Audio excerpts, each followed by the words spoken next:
Welcome to Joe's World Mysteries. இன்னைக்கு நாம பார்க்க போறது உலகின் மிகவும் கொடிய 10 தொடர் கொலையாளிகள். அவங்க எப்படி கொன்றார்கள், எத்தனை பேரை கொன்றார்கள், எப்படி தப்பித்தார்கள் மற்றும் எப்படி இறுதியில் பிடிபட்டார்கள் என்பதை தெரிஞ்சு கொள்வோம். ஹிஸ்டரியில சில மனுஷங்க இவ்வளோ ஹாரிஃபிக் கிரைம்ஸ் பண்ணியிருக்காங்க. அவங்க வேர்ல்டு வைட்ல இன்ஃபேமஸ் ஆயிட்டாங்க.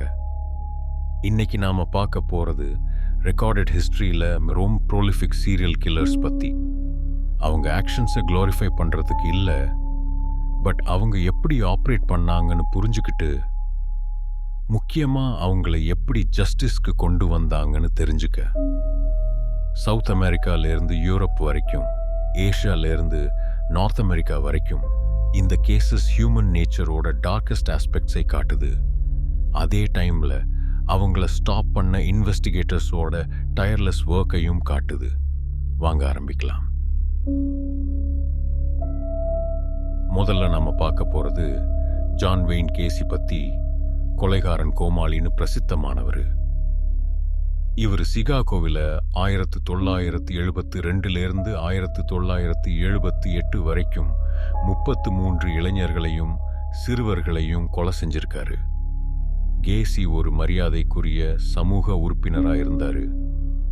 குழந்தைகளோட விழாக்களில போகோத கிளவுனா நடிச்சாரு. இந்த நம்பிக்கையான நிலையை பயன்படுத்தி பாதிக்கப்பட்டவங்களை கவர்ந்தாரு. குறிப்பா கட்டுமான வேலை தேடுற இளைஞர்களை. அவங்கள தன்னோட வீட்டுக்கு அழைப்பாரு. ஒரு மந்திர தந்திரத்தோட பகுதியா கைவிலங்கு போட சம்மதிக்க வைப்பாரு. அப்புறம் தாக்கி கழுத்து நெரிச்சு கொள்வாரு. பெரும்பாலான பாதிக்கப்பட்டவங்களை தன்னோட வீட்டுக்கு கீழே உள்ள இடத்துல புதைச்சிருந்தாரு. இடம் முடிஞ்ச பிறகு மற்றவங்களை ஆற்றுல போட்டுட்டாரு. கேசியோட வீழ்ச்சி டிசம்பர் 1978 வந்துச்சு. 15 வயசு ராபர்ட் பீஸ்ட் காணாம போனப்போ அவங்க அம்மா கிட்ட சொல்லிட்டு போயிருந்தான், ஒரு கட்டுமான ஒப்பந்தக்காரர்கிட்ட வேலை பத்தி பேசுறதுக்குன்னு. அந்த ஒப்பந்தக்காரர் தான் கேசி.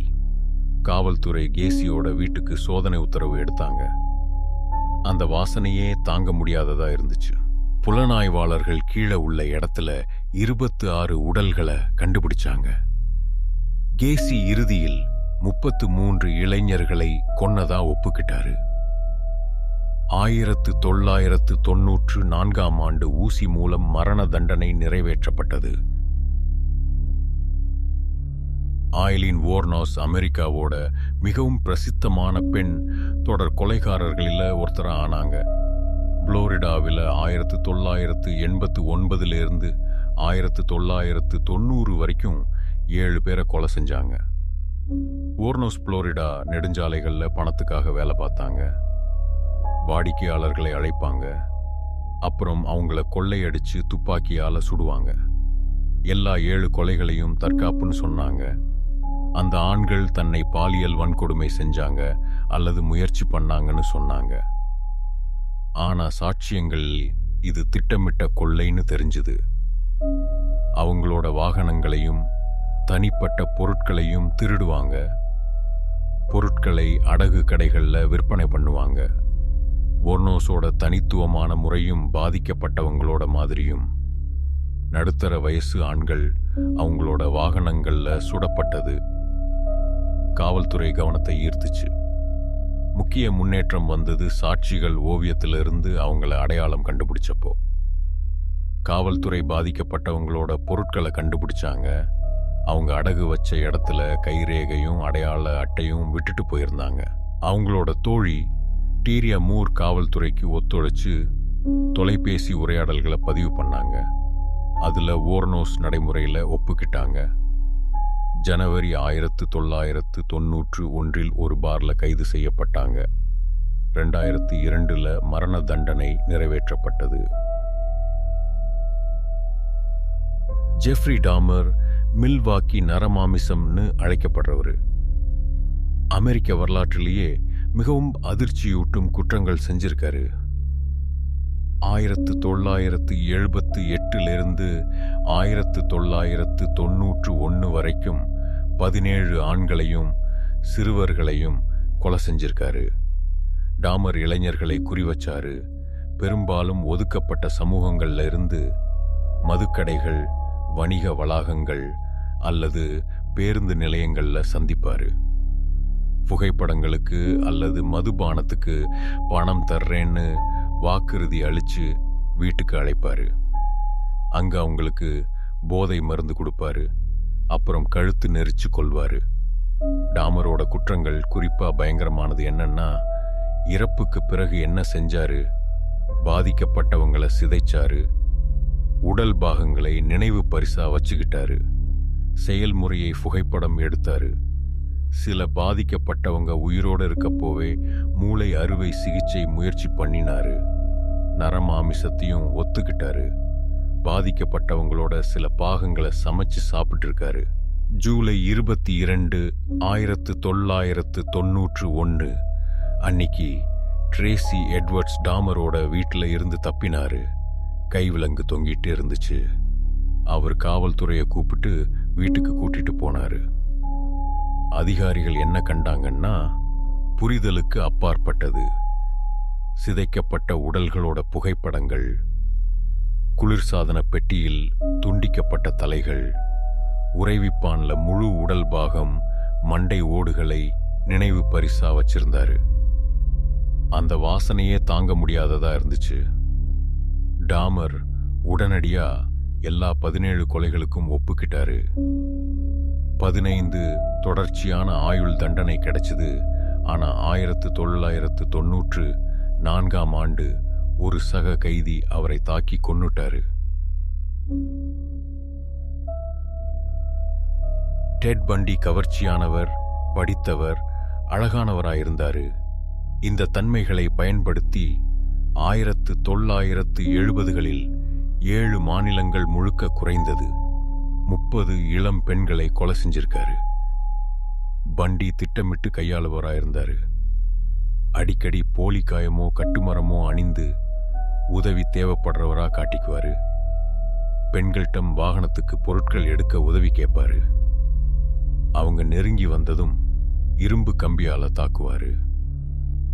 பாதிக்கப்பட்டவங்களை தொலைதூர இடங்களுக்கு கூட்டிட்டு போய் தாக்கி கொலை பண்ணுவாரு. பொதுவா கழுத்து நெரிப்பு அல்லது அடி மூலம். பண்டி இறந்த பாதிக்கப்பட்டவங்கள் மேலையும் பாலியல் செயல்களில் ஈடுபட்டிருக்காரு. சடலங்களை மீண்டும் பார்க்க திரும்புவாரு. சில நேரங்கள்ல சடலங்களுக்கு ஒப்பனை போட்டு தலைமுடியை அலசுவாரு. குறைந்தது 12 பாதிக்கப்பட்டவங்களை தலை துண்டிச்சு துண்டிக்கப்பட்ட தலைகளை நினைவு பரிசா வச்சிருந்தாரு. பண்டி முதல் முறை 1975 யூட்டாவில் போக்குவரத்து சோதனையின் போது கைது செய்யப்பட்டாரு. காவல்துறை அவரோட வண்டியில கொள்ளை கருவிகளை கண்டுபிடிச்சாங்க. இது கடத்தல் முயற்சி வழக்குக்கு அவரை இணைக்க உதவிச்சு. சாட்சியங்கள் அதிகமாகி பல கொலைகளுக்கு தொடர்பு ஆச்சு. பண்டி காவலில் இருந்து 2 முறை தப்பினாரு. முதல்ல கொலராடோவில் 1977, அப்புறம் 6 மாசத்துக்கு பிறகு மறுபடியும். 2வது தப்பிச்சப்போ புளோரிடாவுக்கு போய் 3 பேரை இன்னும் கொன்னாரு. போக்குவரத்து மீறலுக்கு நிறுத்தப்படுறதுக்கு முன்னாடி. ஒரு பாதிக்கப்பட்டவரோட உடல்ல அவரோட பல்குறிகள் தடயவியல் சாட்சியமா உதவிச்சு. அது தண்டனை வழங்க உதவிச்சு. 1989 புளோரிடா மின்சார நாற்காலியில் மரண தண்டனை நிறைவேற்றப்பட்டது. சோவியத் யூனியனில் ஆண்ட்ரே சிகாட்டிலோ ரோஸ்டாஃப் கசாப்புக்காரன்னு அழைக்கப்பட்டவர். 1978 1990 வரைக்கும் குறைந்தது 52 பெண்களையும் குழந்தைகளையும் கொலை செஞ்சிருக்காரு. சிகாட்டிலோ முன்னாடி ஆசிரியராக இருந்தவர். ரயில் நிலையங்களிலும் பேருந்து நிறுத்தங்களிலும் வீடற்றவர்களையும் குழந்தைகளையும் குறிவச்சாரு. உணவு, பணம் அல்லது தங்குமிடம்னு வாக்குறுதி அளிச்சு தனிமையான காட்டுப்பகுதிகளுக்கு அழைச்சிட்டு போவாரு. தனிமைப்படுத்தப்பட்டதும் கடுமையான வன்முறையால் தாக்குவாரு. பாதிக்கப்பட்டவங்களை பல முறை குத்துவாரு. அடிக்கடி சிதைச்சு உள் உறுப்புகளை வெளியே எடுப்பாரு அவங்க உயிரோடவே இருக்கப்போ. நரமாமிசத்திலும் ஈடுபட்டு உறுப்புகளை அகற்றுவாரு. சிக்கட்டிலோ இந்த வன்முறை செயல்கள் மூலமா மட்டுமே பாலியல் உணர்வை அடைய முடியும். அவரோட குற்றங்களோட கொடூரம் சோவியத் குற்ற வரலாற்றிலேயே முன்னோடி இல்லாததா இருந்துச்சு. சோவியத் காவல்துறை ஆரம்பத்துல போராடினாங்க. அதிகாரத்துவமும் அரசாங்கத்தோட வலியுறுத்தலும் தொடர் கொலைகாரர்கள் ஒரு மேற்கத்திய நிகழ்வுன்னு சொல்றதும் தடையா இருந்துச்சு. புலனாய்வு சோவியத் வரலாற்றிலேயே மிகப்பெரிய வேட்டைகளில் ஒன்னா ஆச்சு. சிக்கத்திலோ உண்மையில் 1984 விசாரிக்கப்பட்டு விடுவிக்கப்பட்டாரு. சுய விவரம் பொருந்தினாலும் இறுதி பிடிப்பு நவம்பர் 1990 வந்துச்சு. இரகசிய அதிகாரிகள் ரயில் நிலையத்துல அவரை சந்தேகமா நடந்துகிட்டு இருக்க கண்டுபிடிச்சப்போ இளம் மக்களை அணுகிட்டு இருந்தாரு. கைது செய்யப்பட்ட பிறகு இரத்த மற்றும் விந்து பரிசோதனை அவரோட குற்றத்தை உறுதிப்படுத்துச்சு.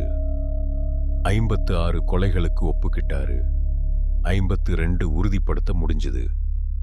விசாரணையின் போது நீதிமன்றத்துல கூண்டுல வச்சாங்க கட்டுப்பாடற்ற நடத்தை காரணமா.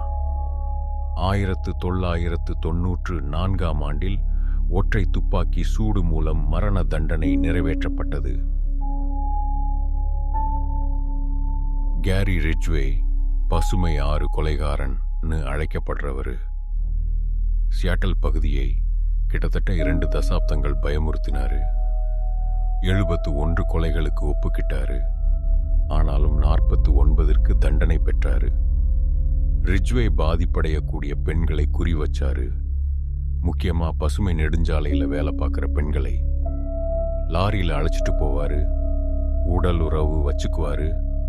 அப்புறம் கழுத்து நெரிப்பாரு.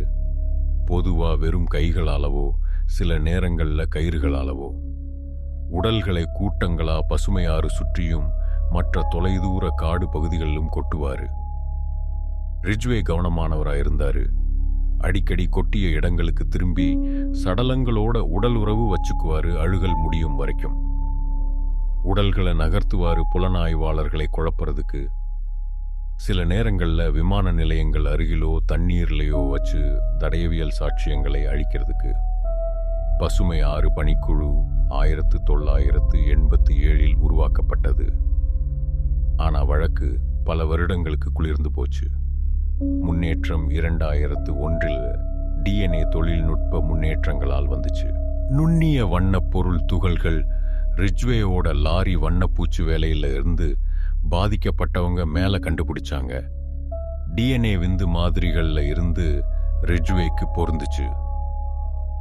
நவம்பர் 2001 கைது செய்யப்பட்டாரு. மரண தண்டனையை தவிர்க்க ரிட்ஜ்வே எல்லா கொலைகளுக்கும் ஒப்புக்கிட்டு எச்சங்களை கண்டுபிடிக்க உதவ சம்மதிச்சாரு. விரிவான நேர்காணல்களில் கொட்டிய இடங்களுக்கு அழைச்சிட்டு போய் தீர்க்கப்படாத வழக்குகளுக்கு தகவல் கொடுத்தாரு.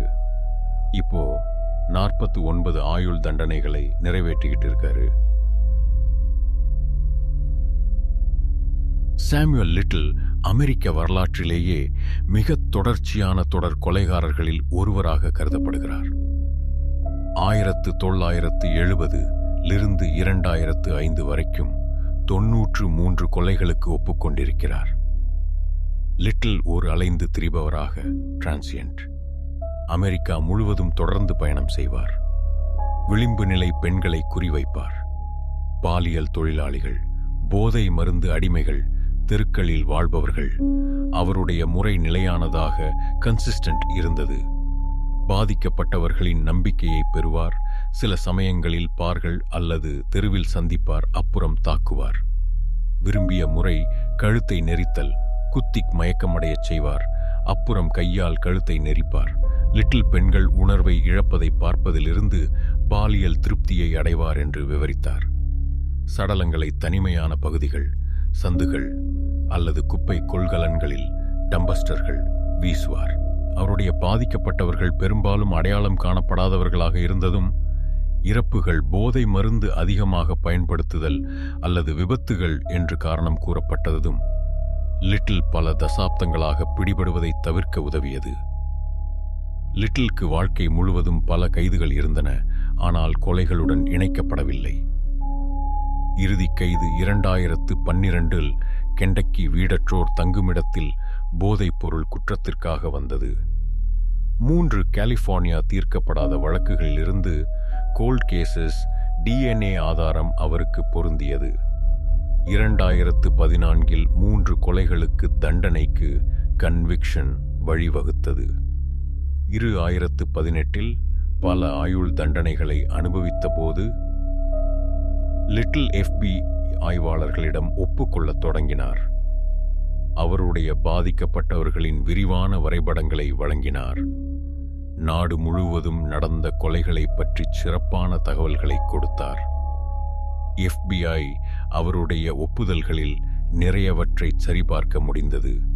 அவருடைய அசாதாரண நினைவாற்றல் மூலம். லிட்டில் 2020 சிறையில் இறந்தார், 80 வயதில். பாகிஸ்தானில் ஜவேத் இக்பால் மிகவும் பயங்கரமான குற்றச் செயல்களில் கிரைம் ஸ்ப்ரீஸ் ஒன்றை செய்திருக்கிறார். லாகூரில் 1998 1999 வரைக்கும் 100 சிறுவர்களை கொலை செய்ததாக ஒப்புக்கொண்டிருக்கிறார். இக்பால் வீட்டை விட்டு ஓடிய மற்றும் அனாதை தெரு குழந்தைகளை குறிவைத்தார். சிறுவர்கள் பொதுவாக 6 16 வயது வரைக்கும். உணவு மற்றும் வேலை என்று உறுதியளித்து அவருடைய வீட்டிற்கு கவர்ந்திழுப்பார். அங்கே போதை மருந்து கொடுப்பார். பாலியல் வன்கொடுமை செய்வார். கழுத்தை நெரிப்பார். அப்புறம் துண்டாக்குவார். சடலங்களை ஹைட்ரோகுளோரிக் அமிலத் தொட்டிகளில் ஹைட்ரோகுளோரிக் ஆசிட் வேட்ஸ் கரைப்பார். அப்புறம் உடல் பாகங்களை ரிமைன்ஸ் அருகில் உள்ள ஆற்றில் வீசுவார். இக்பால் துல்லியமான பதிவுகள் மெட்டிகுலஸ் ரெக்கார்ட்ஸ் வைத்திருந்தார். பாதிக்கப்பட்டவர்களை புகைப்படம் எடுத்தார். விரிவான நாட்குறிப்புகள் டயரிஸ் பராமரித்தார். உடைகள் மற்றும் காலணிகளை வெற்றி சின்னங்களாக பாதுகாத்தார். அவருடைய நோக்கம் மோட்டிவ் காவல்துறைக்கு பழிவாங்குவது என்று கூறினார். காவல்துறை அவரை அடித்தார்கள் என்றும் முன்பு ஓரினச் சேர்க்கைக்கு தவறாக குற்றம் சாட்டினார்கள் என்றும். இக்பாலின் வழக்கு அசாதாரணமானது. ஏனென்றால் அவரே சரணடைந்தார், ஆனால் திட்டமிட்டபடி. டிசம்பர் 1999 காவல்துறை மற்றும் லாகூர் செய்தித்தாள்களுக்கு கடிதம் லெட்டர் அனுப்பினார். 100 சிறுவர்களின் கொலைகளுக்கு ஒப்புக்கொண்டு அவருடைய முகவரி மற்றும் பாதிக்கப்பட்டவர்களின் புகைப்படங்களை சேர்த்திருந்தார். காவல்துறை அவருடைய வீட்டில் சோதனை செய்தபோது திகிலின் வீட்டை ஹவுஸ் ஆஃப் ஹாரர்ஸ் கண்டுபிடித்தார்கள். சிதைந்த உடல் பாகங்களை கொண்ட தொட்டிகள், எல்லா இடங்களிலும் இரத்தக்கரைகள், பாதிக்கப்பட்டவர்களின் புகைப்படங்கள், 100 வெவ்வேறு சிறுவர்களுக்கு சொந்தமான உடைகளைக் கொண்ட நெகிழிப்பைகள், விரிவான பதிவுகள். இக்பால் ஆரம்பத்தில் தப்பி ஓடினார், ஆனால் 1 மாதத்திற்கு பிறகு சரணடைந்தார். தூக்குவதன் மூலம் மரண தண்டனை டெத் சென்டென்ஸ் கொடுக்கப்பட்டது. குறிப்பாக பாதிக்கப்பட்டவர்களின் பெற்றோர் முன்னிலையில் கழுத்தை நெரிக்க வேண்டும். அப்புறம் 100 துண்டுகளாக வெட்டி அமிலத்தில் கரைக்க வேண்டும், அவருடைய குற்றங்களை பிரதிபலிக்கும் வகையில். ஆனால் 2001 அக்டோபரில் அறையில் இறந்த நிலையில் கண்டுபிடித்தார்கள். அதிகாரப்பூர்வமாக தற்கொலை என்று அறிவிக்கப்பட்டது. எனினும் சூழ்நிலைகள் சந்தேகத்திற்கிடமாகவே உள்ளன. ஹாரல்ட் ஷிப்மேன் நம்பகமான பிரிட்டிஷ் மருத்துவர். நவீன வரலாற்றிலேயே மிக தொடர்ச்சியான தொடர் கொலைகாரர்களில் ஒருவர் என்று நம்பப்படுகிறார். குறைந்தது 250 பாதிக்கப்பட்டவர்கள், எனினும் 15 கொலைகள் செய்ததற்கு தண்டிக்கப்பட்டார். ஷிப்மேன் டாக்டர் டெத் என்று அழைக்கப்படுபவர். பொது மருத்துவராக ஜெனரல் பிராக்டிஷனர் தன்னுடைய நிலையை பயன்படுத்தி முதன்மையாக முதிய நோயாளிகளை கொலை செய்தார். எனினும் சிலர் இளம் வயதினராக இருந்தனர். அவருடைய முறை வஞ்சகமானதாக இருந்தது. நோயாளிகளின் வீடுகளுக்குச் செல்வார். அடிக்கடி தேவையற்ற வீட்டிற்கு வருகைகள் செய்வார். அப்புறம் தியாமார்பின், மருத்துவ ஹெராயின், அபாயகரமான அளவுகளை செலுத்துவார். பாதிக்கப்பட்டவர்கள் விரைவாக சுயநினைவை இழந்து இறந்து விடுவார்கள். ஷிப்மேன் அப்புறம் மருத்துவ பதிவுகளை பொய்யாக்குவார், ஃபால்சிஃபை. சுகாதாரமற்ற நிலையில் இருந்தார்கள் என்று குறிப்பிடுவது போல இறப்புச் சான்றிதழ்கள் அவரே கையெழுத்திடுவார். இயற்கையான காரணங்கள் என்று காரணம் கூறுவார். இந்த வழக்கு குறிப்பாக மனதை உறைய வைக்கும் சில்லிங் விஷயம் என்னவென்றால் நம்பிக்கை துரோகம். நோயாளிகள் மற்றும் குடும்பங்கள் அவரை வீடுகளுக்கு வரவேற்றார்கள், உதவி செய்வார் என்று நம்பி. ஷிப்மேனின் வீழ்ச்சி பேராசை கொண்டபோது ஆரம்பிச்சது. 1998ஆம் ஆண்டில் கேத்லீன் கிரண்டியை கொலை செய்தார். செல்வந்தர், வெல்தி, 81 வயதானவர். அவளுடைய உயிலை போலியாக தயாரித்து வில்ஃபார்ஜ் தன்னைத்தானே 386,000 பவுண்ட் சொத்துக்கு எஸ்டேட் வாரிசுதாரராக்கினார், பெனிஃபிஷரி. அவளுடைய மகள் ஒரு வழக்கறிஞர் சந்தேகப்பட்டு காவல்துறையை தொடர்பு கொண்டார். கிராண்டியின் சடலத்தை தோண்டி எடுத்த போது எக்ஸும் தியாமார்பின் அபாயகரமான அளவுகளை கண்டுபிடித்தார்கள். இது பெரிய அளவிலான விசாரணைக்கு, மசிவ் இன்வெஸ்டிகேஷன், வழிவகுத்தது. காவல்துறை மருத்துவ பதிவுகளை ஆராய்ந்து ஷிப்மேன் நோயாளிகளிடையே அசாதாரணமான இறப்பு விகிதம், டெத் ரேட் இருப்பதை கண்டுபிடித்தார்கள். தோண்டி எடுத்தது ஒத்த வடிவங்களை காட்டியது. பொது விசாரணை, பப்ளிக் இன்குவரி. பின்னர் ஷிப்மேன் 23 வருடங்களில் தோராயமாக அப்ராக்சிமேட்லி 250 பேரை கொலை செய்தார் என்று முடிவு செய்தது. நவீன வரலாற்றில் மிகவும் தொடர்ச்சியான தொடர் கொலைகாரராக இருக்கலாம். ஆயுள் தண்டனை கிடைத்தது. 2004இல் அறையில் தன்னை தானே தூக்கிலிட்டுக் கொண்டார். நம்ம முதல் 2 இடங்களை ஒன்னா பார்க்க போறோம். ஏனென்றால் உலகிலேயே அதிகபட்சமாக உறுதிப்படுத்தப்பட்ட மற்றும் சந்தேகிக்கப்படும் பலிகளை எடுத்தவர்கள் இவர்கள்தான். லூயிஸ் கராவிட்டோ, லா பெஸ்டியா, மிருகம். கராவிட்டோ 1992 முதல் 99 வரை கொலம்பியா, எக்வடோர், வெனிசுவேலாவில் 138 சிறுவர்களை கொலை செய்ததாக ஒப்புக்கொண்டார். சந்தேகத்தில் 300க்கும் மேல். இவர் பெரும்பாலும் ஏழை அனாதை குழந்தைகளை தேர்ந்தெடுத்து பாதிரியார் போல மாறுவேடங்களில் வந்து உணவு அல்லது பரிசுகள் கொடுத்து நம்பிக்கையை பெறுவார். பிறகு தனிமை பகுதிகளுக்கு கூட்டிச் சென்று சித்திரவதை செய்து கழுத்தை நெரிப்பார். பல சடலங்களை துண்டாடி டிஸ்மெம்பர் சின்னங்களை செதுக்கியுள்ளார். 1999இல் ஒரு தெரு வியாபாரியின் தகவலால் கைது செய்யப்பட்டார்.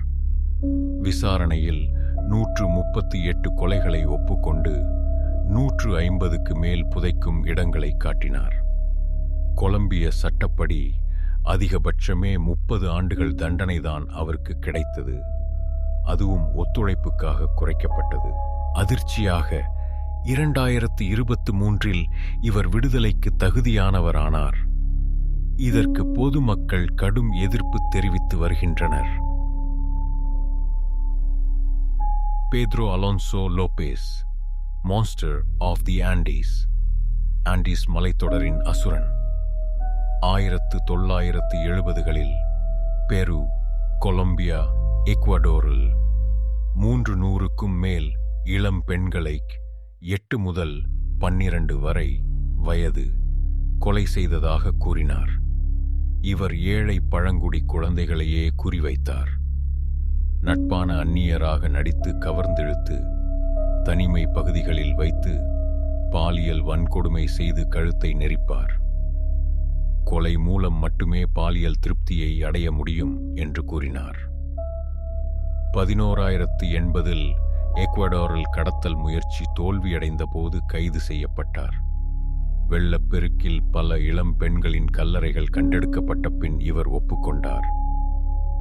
எக்வடோரில் 110 கொலைகளுக்கு சட்டப்படி அதிகபட்சமான 16 ஆண்டுகள் மட்டுமே தண்டனை பெற்றார். 1998ஆம் ஆண்டில் நல்ல நடத்தைக்காக விடுவிக்கப்பட்டு 2002ஆம் ஆண்டில் மீண்டும் மனநல மருத்துவமனையில் இருந்து விடுவிக்கப்பட்டார். தற்போது இருக்கும் இடம் தெரியவில்லை. இது சர்வதேச அளவில் கவலையை ஏற்படுத்தியுள்ளது.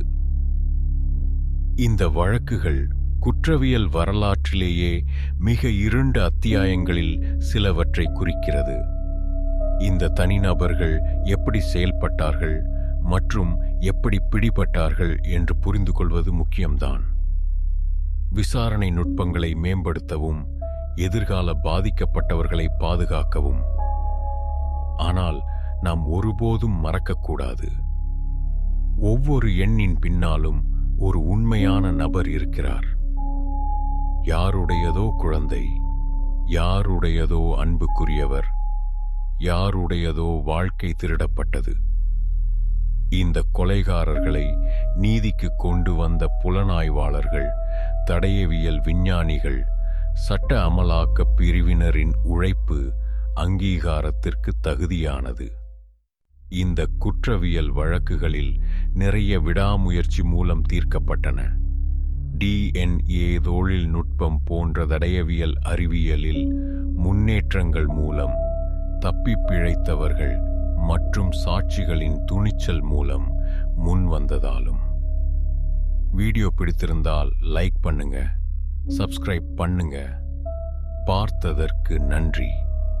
பாதுகாப்பாக இருங்கள்.